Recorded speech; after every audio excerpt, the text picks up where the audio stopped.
नमस्कार, आप देख रहे हैं 5 की बात। दिल्ली पुलिस के नए कमिश्नर राकेश अस्थाना की नियुक्ति को लेकर आम आदमी पार्टी ने मोर्चा खोल दिया है। आपके नेता इस नियुक्ति को लेकर सवाल उठा रहे हैं और आपकी तरफ से एक बड़ा कदम उठाया गया। दिल्ली विधानसभा में राकेश अस्थाना के खिलाफ प्रस्ताव पास हुआ।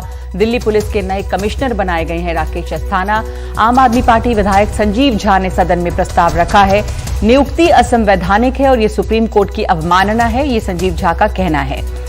और ये भी कहा गया है कि यूपीएससी से भी सलाह नहीं ली गई और प्रक्रिया का पालन नहीं हुआ है। 2011 में लेन देन का आरोप रहा अस्थाना पे, लेकिन वो पीएम के ब्लू आई बॉय हैं, ये संजीव झा कह रहे हैं। और ये भी कहा गया कि दिल्ली को अस्थिर करने की मंशा है, डराने की कोशिश है। आम आदमी पार्टी विधायकों को प्रताड़ित करने के लिए उनकी नियुक्ति हुई है, कहना है गुलाब सिंह का। अस्थाना ने बीजेपी के लिए चंदा जमा किया है। गुजरात जैसे मिशन के लिए क्या भेजे गए हैं अस्थाना, ये सवाल उठा रहे हैं अखिलेश त्रिपाठी। तो आम आदमी पार्टी के अलग अलग सांसदों के अलग अलग सवाल हैं। पहले सुनाते हैं आपको संजीव झा का क्या कहना है। 84 बैच के आईपीएस अफसर गुजरात कैडर के हैं श्री राकेश अस्थाना जी, जिनकी नियुक्ति दिल्ली पुलिस कमिश्नर के तौर पे हुई है।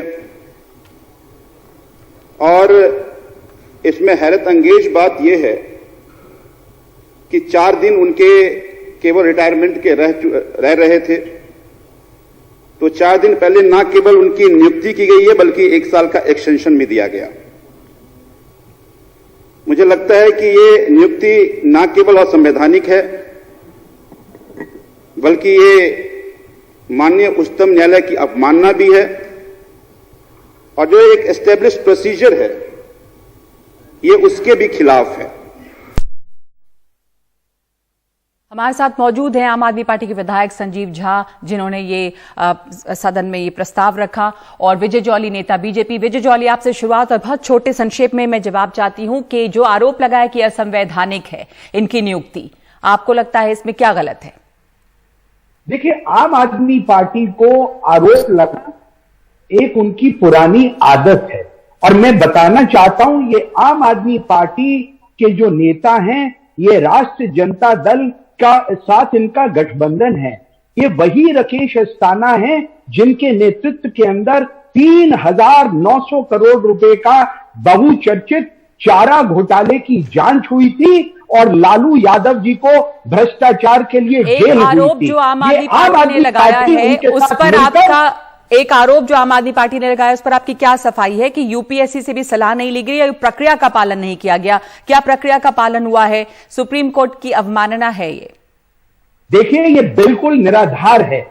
कैबिनेट कमेटी ऑफ अपॉइंटमेंट्स ने राकेश अस्थाना, जो हिंदुस्तान के बेहतरीन आईपीएस ऑफिसर है 1984 के, जिनके नेतृत्व के अंदर न केवल चारा घोटाले की जांच हुई, जिनके नेतृत्व के अंदर 26 जुलाई 2008 को और अहमदाबाद के बम धमाकों के आरोपियों को केवल 22 दिन में पकड़ा गया, जिन्होंने धनबाद के बिहार के अंदर सरकार के वरिष्ठ अधिकारियों को भ्रष्टाचार के लिए बेनकाब किया।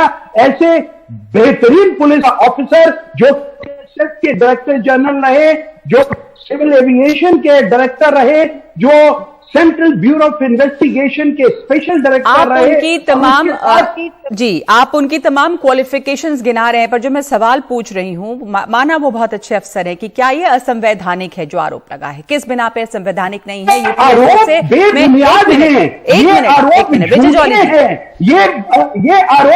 बिना बेसिस के हैं। ये आरोप पॉलिटिकली मोटिवेटेड, क्योंकि आम आदमी पार्टी चारा घोटाले के लोगों के साथ मिलकर उस ऑफिसर के आप चारा घोटाले की बात कर रहे हैं बार बार। संजीव झा, आप किस आधार पे कह रहे हैं? विजय जॉली, 1 मिनट के लिए आपकी बात हमने सुनी, संजीव झा को जवाब देने दीजिए। संजीव झा, आप किस आधार पे कह रहे हैं कि असंवैधानिक है ये और सुप्रीम कोर्ट की अवमानना है, क्यों? देखिए, आरोप लगाने की जो राकेश अस्थाना जी हैं, ये नहीं, संजीव झा से मैं पूछ रही हूँ। विजय जॉली जी, जवाब सुन लीजिए। तो वो भी बिल्कुल देखिए, संजीव जी, एक बार इनको चुप कराइए पहले एक बार। विजय जॉली, आपकी आवाज को थोड़ा कम करना पड़ेगा हमें। आप प्लीज जवाब सुन लीजिए। संजीव झा जी। राकेश अस्थाना जी 1984 के गुजरात कैडर के आईपीएस ऑफिसर हैं। इनकी आज से 3 दिन बाद इनकी रिटायर हो रहे थे। मुझे लगता है कि ना केवल इनको दिल्ली का पुलिस कमिश्नर बना करके 1 साल का एक्सटेंशन दे दिया गया। आप Prakash Singh versus union of India में आप क्लियरली ये एक जजमेंट लेट डाउन किया गया था कि 6 मंथ जिसका जॉब नौकरी हो उसी को आप एक्सटेंशन दे सकते हैं, लेकिन इनके तो केवल 2 दिन थे। ना केवल ये गैर संवैधानिक है बल्कि ये जो सुप्रीम कोर्ट के जजमेंट के भी खिलाफ है। जो एस्टेब्लिश रूल प्रोसीजर्स हैं जो क्लियरली लेट डाउन किया गया यूपीएससी के द्वारा कि क्या क्या प्रक्रिया होगी, उस सारी प्रक्रिया का अनुपालन नहीं किया गया। तो मैं ये कहना चाह रहा हूं कि आखिर ऐसी कौन सी मजबूरी थी। ये कह रहे हैं कि special purpose from public interest, तो कौन सा ऐसा स्पेशल पर्पस था जिससे बालाजी श्रीवास्तव को आप प्रभार से हटा करके आपने राकेश अस्थाना जी को बनाया। और राकेश अस्थाना जी की हिस्ट्री भी विजय जौली जी बता रहे थे। तो मुझे लगता है कि फिर ये भूल रहे हैं कि संदेशरा वाले केसेस में इनका नाम आया था। उसी के साथ साथ आपको याद होगा कि अभी 2017 में आलोक वर्मा और इनके साथ क्या रस्साकसी रही थी। तो जिस तरह से इनका टेंटेड हिस्ट्री है, तो मुझे यह लगता है कि दिल्ली में अगमुट कैडर अपना है जहां से अभी तक एक प्रैक्टिस होती थी। जो पुलिस कमिश्नर बनते थे, चूंकि उनको दिल्ली की पुलिसिंग के बारे में पता है कि मेट्रोपॉलिटन की पुलिसिंग किस तरह से होगी। अगर राकेश अस्थाना जी को दिल्ली की पुलिसिंग के बारे में नहीं पता, यहाँ के क्राइम के टाइप के बारे में नहीं पता, तो मैं तो दावे से कह सकता हूं कि ये दिल्ली के क्राइम को रोकने के लिए नहीं बने हैं। मुझे लगता है कोई स्पेशल पर्पस नहीं, स्पेशल मिशन के लिए भेजे गए हैं। क्या बड़ा आरोप है ये स्पेशल मिशन के लिए बने, क्योंकि आम आदमी पार्टी के विधायकों का ये कहना है कि वो आपके विधायकों को प्रताड़ित करने के लिए बने हैं। आपको ऐसा क्यों लगता है? क्या आप आम आदमी पार्टी के विधायकों को प्रताड़ित क्यों किया जाएगा, संजीव झा? नहीं, देखिए, बात आम आदमी के विधायक की प्रताड़ना की नहीं है। अब एक चीज समझिए, आप ही क्या के विधायक ने ये कहा है? गुलाब मैं आता हूं उस पर। केवल आम आदमी, चूंकि हिस्ट्री इस तरह से रहा है, हालांकि वो जितने भी प्रताड़ना के केस हुए आपने देखा कि जब ये न्यायालय में पहुंचता है तो धराशायी हो जाता है।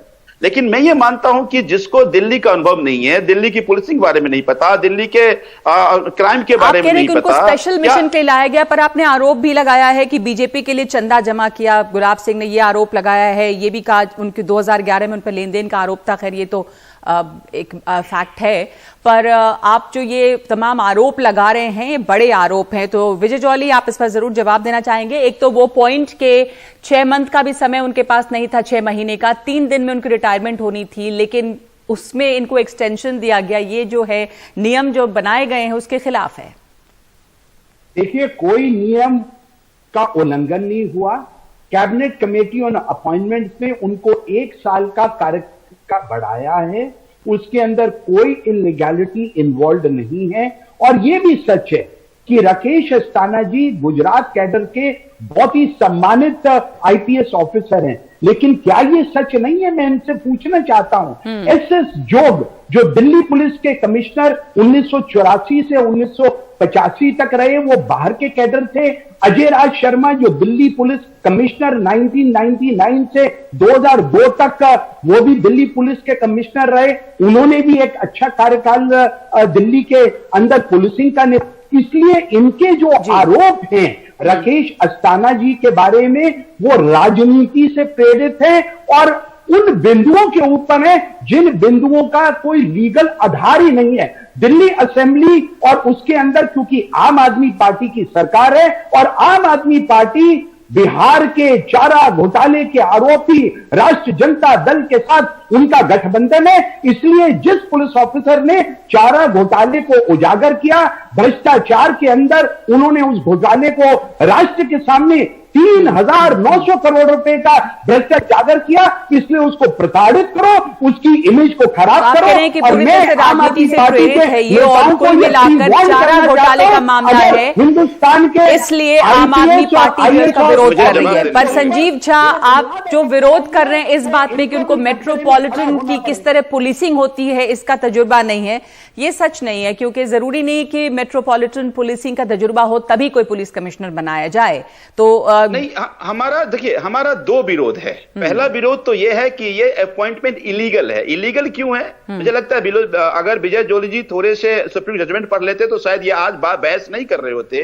कि सुप्रीम कोर्ट का क्लियर कट डायरेक्शन था, जजमेंट था Prakash Singh versus union of India में कि अगर कम से कम 6 महीना का आपका 6 मंथ होना चाहिए जॉब, तभी एक्सटेंशन मिल सकता है। पहली बात। दूसरी बात देखिए कि अभी उसी Prakash Singh versus union of India के जजमेंट का हवाला देते हुए जब ये सीबीआई हेड बनने की बात हो रही थी तो जस्टिस रमन्ना साहब ने कहा कि चूंकि Prakash Singh versus union of India में जजमेंट दिया गया था कि 6 महीना अगर आपका जॉब नहीं है तो आप सेट नहीं हो सकते, तो सीबीआई हेड तो नहीं हो पाए उसी जजमेंट को आधार बनाते हुए, लेकिन चोर दरवाजे से आकर के आपने दिल्ली पुलिस कमिश्नर बना दिया। तो एक तो देखिए, मैं कहता हूं ये संविधान की अवमानना है, माननीय सुप्रीम कोर्ट का अवमानना है, और जो रूल प्रोसीजर एस्टेब्लिश किया गया था उसकी अवमानना है। आप कह रहे हैं गैर कानूनी है, संविधान की अवमानना है, सुप्रीम कोर्ट की रूलिंग की अवमानना है। विजय जॉली उन्होंने साफ केसेस मेंशन किए हैं कि किस आधार पे सवाल उठाए जा रहे हैं। बहरहाल विजय जॉली का आरोप है कि चूंकि आरजेडी के साथ आपकी साठगांठ है, सब वो आरोप लगा रहे हैं चारा घोटाले मामले में, इसलिए आप लोग राकेश अस्थाना का विरोध कर रहे हैं। इतना ही, लेकिन इस समय मेरे पास वक्त है। ये एक बड़ा कदम उठाया है आम आदमी पार्टी ने कि उनकी नियुक्ति को असंवैधानिक बताते हुए सुप्रीम कोर्ट की अवमानना बताया गया है सदन में।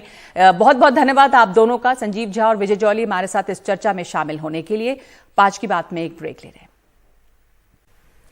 मेडिकल और डेंटल कोर्सेज के अखिल भारतीय कोटे में अब आर्थिक आधार पर भी आरक्षण होगा। ये एक बड़ी खबर है। एक तरह से ये अगड़ा आरक्षण के लिए खुली खिड़की है जिसकी मांग अरसे से हो रही थी। यूजी यानी कि अंडर ग्रेजुएट और पीजी मेडिकल डेंटल कोर्स में 10% आरक्षण आर्थिक तौर पर गरीब तबकों के लिए होगा और ओबीसी के लिए 27% आरक्षण जो है वो बना रहेगा। हमारे साथ अखिलेश शर्मा जुड़ रहे हैं इस पर बातचीत के लिए। अखिलेश, एक तो ये इसी साल से तमाम कोर्सेज पर लागू होगा, किन किन कोर्सेज पे ये लागू हो रहा है और इससे कितना फायदा पहुंचेगा जो गैर ओबीसी लोग हैं, उसकी अगर हम समझें कि कितने लोगों को इससे फायदा हो रहा है?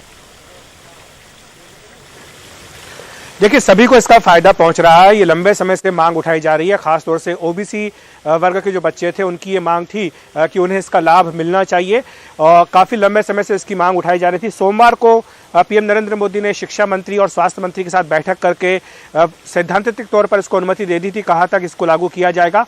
और कल बीजेपी के जो ओबीसी वर्ग के सांसद हैं उन्होंने पीएम मोदी से मुलाकात की थी जिसमें कि ज्ञापन सौंपा था कि इसको तुरंत लागू किया जाए। आज इसका ऐलान कर दिया गया है। दरअसल आपको बताया कि सुप्रीम कोर्ट के फैसले के बाद ही जो राज्यों के मेडिकल और डेंटल कॉलेजेस हैं उसमें ये ऑल इंडिया कोटा 15% का फिक्स किया गया था। बाद में सुप्रीम कोर्ट के ही आदेश के बाद इस 15% में अनुसूचित जाति और अनुसूचित जनजाति के छात्रों को आरक्षण दिया गया था 22.5%। उसके बाद से ओबीसी छात्रों की भी मांग थी कि उन्हें भी ये लाभ मिलना चाहिए, तो आज इसको मंजूरी दे दी गई है। 27% जो कोटा है वो ओबीसी छात्रों को होगा। इसका मतलब ये है कि करीब 4000 से ज़्यादा सीटें जो हैं ओबीसी के बच्चों के लिए अंडर ग्रेजुएट और ग्रेजुएट पोस्ट ग्रेजुएट कोर्सेज में रिजर्व होंगी। इसके साथ साथ 10% कोटा ईडब्ल्यूएस यानी जो इकोनॉमिकली वीकर सेक्शन है, आर्थिक रूप से कमज़ोर वर्ग जिसमें कि अगड़े लोग भी आते हैं, उनको इसमें दिया गया है। और इसमें साफ तौर पर यह कहा गया है कि चूंकि ये केंद्र सरकार का कोटा है और इसी साल जो एडमिशन होंगे यानी जो कुछ दिनों बाद नीट की परीक्षा होने जा रही है उसी से इसको लागू कर दिया जाएगा। इसका नगमा राजनीतिक तौर पर भी महत्व है क्योंकि उत्तर प्रदेश में अगले 6-7 महीने में चुनाव होने जा रहे हैं। बीजेपी लंबे समय से जो गैर यादव ओबीसी हैं उत्तर प्रदेश के उनको अपने पाले में लाने की कोशिश करती रही है। 2014, 2019, 2017 में उसको कामयाबी भी मिली थी और अभी कुछ दिनों पहले जो मंत्रिपरिषद का विस्तार किया गया था उसमें भी बीजेपी ने संदेश देने की कोशिश की थी कि बड़े पैमाने पर जो ओबीसी हैं उनको नुमाइंदगी दी गई है, तो उसी श्रेणी में बीजेपी इस कदम को पेश कर रही है। धन्यवाद आपका अखिलेश। राजनीतिक तौर पर इसकी काफी अहमियत है। इसको अगर उत्तर प्रदेश चुनाव के ठीक पहले लिए गए फैसले के तौर पर देखा जाए तो किसका असर होना है। अंडर ग्रेजुएट और पीजी मेडिकल कोर्सेज में 10% आरक्षण आर्थिक तौर पर पिछड़े लोगों के लिए है और ओबीसी के लिए 27% आरक्षण, तो बड़ी खबर है और इसके काफी राजनीतिक इसका असर भी देखा जाएगा चुनावों में। एक ब्रेक ले रहे हैं इस वक्त हम 5 की बात में और दूसरी खबरों के साथ लौटते हैं।